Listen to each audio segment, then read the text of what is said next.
want to talk a little bit about the Unitary Plan. The next couple of weeks, the Council's going to decide whether to accept it or not. There will be more than 400,000 dwellings, mainly thanks to intensification. So what do you got? You've got 2 Hamiltons coming in over the next few years. Is the plan a good idea, Matiria? Yeah, we think that it needs to be accepted. We know that there are some serious problems with it, and the council will have some issues to work through once it's accepted. But if it isn't accepted, there is no plan for managing the growth in Auckland, and we just can't keep having this ongoing process. It's been 5 years and a bit since already. What do you think, David? By the way, do you live in an apartment or a house? I live in a house, but look, I want to say about the Auckland Unitary Plan, the most significant thing about it is that we're now having the debate about the housing market, about supply, and particularly about land use regulation. So for so long, people have denied there was any problem at all, then they blame the foreigners, then they blame the tax. Do you support it or not, David? Do you support it or not? I do. I mean, there's some imperfections, and I'm hearing a lot about that in Epsom this week. It's particularly when you have 2 zones, a very tall zone next to a shorter zone, and people are going to have 6 stories right next to their backyard. There's some wrinkles in it. But overwhelmingly, it is about addressing Auckland's housing problem by supply, and that's a major victory. Jacinda, I got an email about this, and it's a teacher. Alice came over from London. She's a professional. She can't, after 7 years in London, she can't afford to buy a house anymore. She's stuck about what to do. Yeah, and part of our problem is that the average size of new builds in Auckland is more than 200 square metres. We're not building houses made for those kind of first-home buyers. That we absolutely need the Unitary Plan. Yeah, we absolutely need the Unitary Plan. And in fact, we could have gone a bit further. Really? We need to go small. We need to go back to shoebox apartments. No, not necessarily. We need a range of options for buyers. And for some of them it'll be terraced, and for some of them it'll be apartments. But ultimately, the reason that we've got a median house price in the 900,000 range is because some of our rules incentivise big houses on big plots of land. That is absolutely right. Jamie Ross. And your area of Botany, Jamie Ross, has really big houses, doesn't it, on small plots of land? Well, no, actually, it's growing in a way in which you're seeing apartments being built, you're seeing townhouses, you're seeing houses as well. I started in an apartment, then my wife and I got a townhouse, now we live in a house. There needs to be a range of options there. And that's what the Unitary Plan is actually delivering. I think for a first time you'll have a panel that agrees on something. We need the Unitary Plan to go forward. We need the council to adopt it because we need the supply. And that's what we've been saying for years. We need more supply, and the Unitary Plan delivers it. Answer the email. Here's a professional, come back from London 7 years. She has no hope of buying a house. What advice would you give to her? Vote Labour. The Labour Party now agrees with the National Party that we need more supply, and that's what the Unitary Plan is delivering. My advice to her would be to look around, because there are houses that are available, and there's going to be more houses being made available. The Unitary Plan opens up the land supply, and that's what we've needed for years and years. What about Nick Smith's advice on RNZ? He said, you just have to be patient. First-time buyers need to be patient. I think one issue that we have is first-home buyers expect to have a home in the leafy suburbs of Epsom and Remuera. That's not necessarily fair. That is not fair. They want a roof. Could I just ask Jacinda for a list of things Labor did when they were in power while this problem was building up? Build houses is what they did. They built houses. Name 2. Well, Jacinda. The Unitary Plan is part of the answer, but actually we need en masse building, and that actually means the state coming in and building themselves. So that's part of the solution. Jacinda doesn't. So there's a solution for you, David.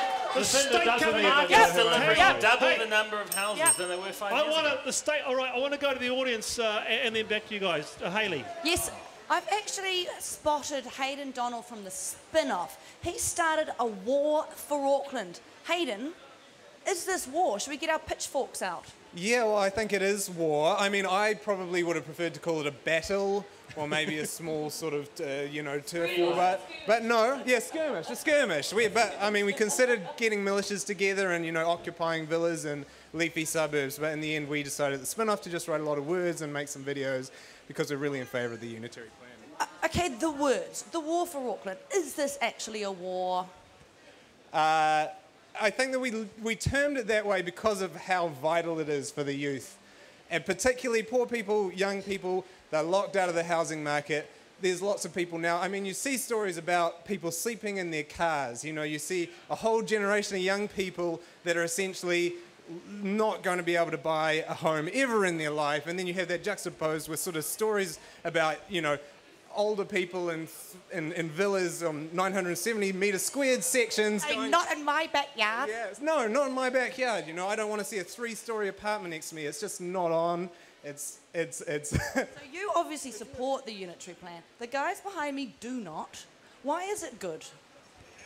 Well, it provides for the growth that is actually going to happen in Auckland. You know, they're saying it's not. I think it is. It's At what cost? They don't want apartment buildings next to their homes. Yeah, I can understand that, but also they're wrong.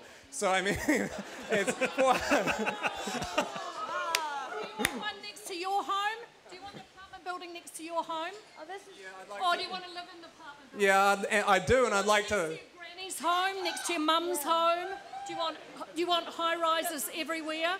Or do you want to have some state housing, some smaller housing, and have nodes where the development... Or do we need to grow up? That's called an acre section dream is a bit of a hangover from post-war era, isn't it? Do we need to grow up and get into apartments? I'll answer your question. I do want state housing. I absolutely do want the state to build housing, but I would like to live in that apartment that is next to my granny's home or is next to that section. I would like to live there, and I think a lot of these young people also would like to live in that house because it's going to be affordable. Can I ask you this, Hayden? Do you think the Unitary Plan is going to stop ghettos popping up in Auckland?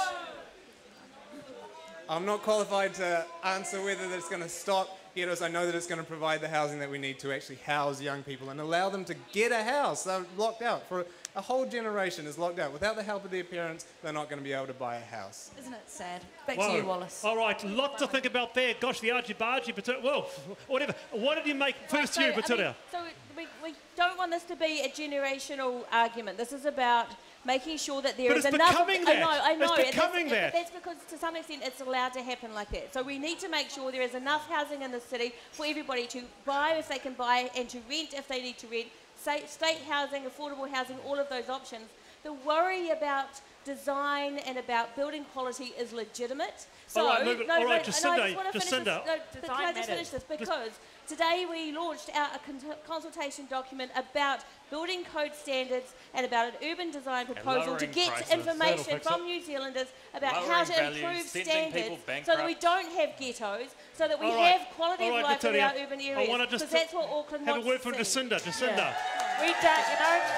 Jacinda. You can do density well. You know, it's unfortunate that in the 1990s Auckland didn't. And so people have this view that it's going to be ugly and poor. It doesn't have to be that way. The Urban Design Panel is doing some good work now. Do you agree with that? Change density. I agree with Hayden. This is now a generational issue. It is a generational... Because we are locking out the next generation, and the state partnering with the private sector is not just about state houses, it's about first home buyers being able to buy as well. Those are the houses we need to build. What do you make of that, David?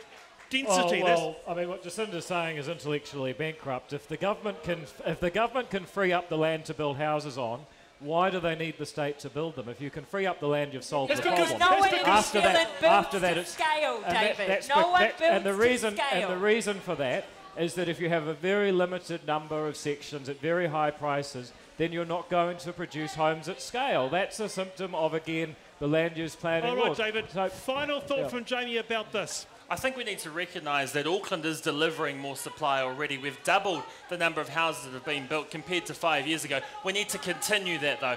And I think the problem is we've been too focused on rules and regulations in the past, when actually we should be focusing on allowing the housing to be made, the land to be made available for more housing. Right. If we want people in housing, we have to make the land available. Okay. The government's not the answer, though. That's it.